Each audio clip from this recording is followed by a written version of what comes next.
এবার হোলিতে শুক্র শনি দুদিন ছুটি ছিল আর সানডে মিলে টোটাল 3 দিন। কোথায় যাব ভাবতে মাথায় এলো গোয়া। ঠিক করে নিলাম এবার হোলিতে গোয়া যাব।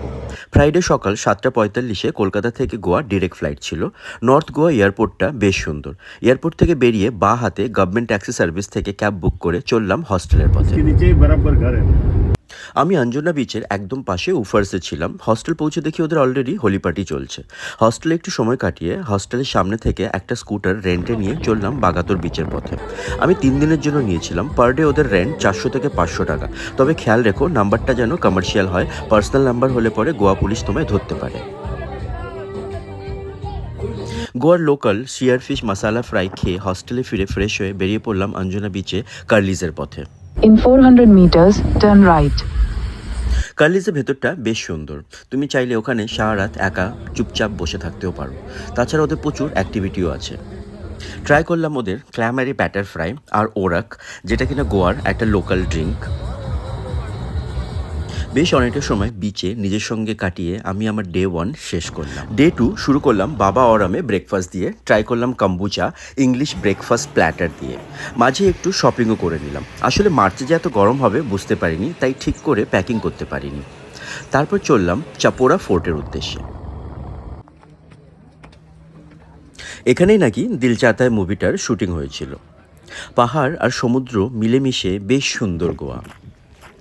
হ্যাঁ, একটু গরম তো ছিল, তবে একা একা ঘুরতে খুব একটা খারাপ লাগছিল না। ফেরার পথে দেখে নিলাম প্যারা কোকোনাট ট্রি রোড। প্রচুর মুভিতে তোমরা দেখেছো হয়তো এই রোডটিকে। লাঞ্চে চলে এলাম মাকাজাইতে।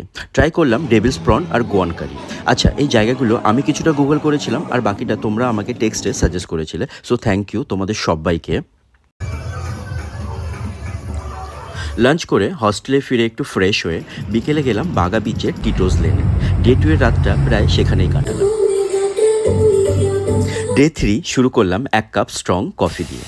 আজ গোয়াতে লাস্ট ডে, তাই ঠিক করেই নিলাম পুরোটা দিন নিজের সঙ্গে নিজের মতো করে কাটাবো। লোকাল একটা স্যালুনে হেয়ার কাট করে তারপর চলে এলাম একটি ট্যাটু স্টুডিওতে। এই সাডেন ট্রিপটাকে একটু মেমোরেবল করার জন্য বসে পড়লাম পেপার আর পেন নিয়ে। কেমন হয়েছে ট্যাটুটা আমায় কমেন্টে অবশ্যই জানিও। কিন্তু ট্যাটু করে চললাম লাঞ্চ করতে। তোমরা অনেকে বলেছিলে ফ্যাট ফিশের খাবার ট্রাই করতে। সেখানে ট্রাই করলাম গোয়ান ক্র্যাব কারি। সত্যি দারুণ ছিল। লাঞ্চ শেষ, এবার ফেরার পালা। গোয়া থেকে কলকাতা ফেরার ডিরেক্ট 2টো ফ্লাইট আছে, তবে আমি ডিরেক্ট ফ্লাইট নিইনি। তাতে আমি সানডে পুরোটা দিন গোয়াতে থাকতে পেরেছিলাম। একটা ট্রিপ তখনই খুব সুন্দর হয় যখন ফেরার সময় মুখে হাসি আর মনে প্রচুর মেমোরিজ থাকে। আমারও গোয়ার এই ট্রিপটা সেরকমই ছিল। কোঙ্কনি ভাষায় বললে আমসো গোয়াম সুন্দারা মোগ আসুনি। ভিডিওটি কেমন লাগলো জানিও, আর ভালো লাগলে শেয়ার করো।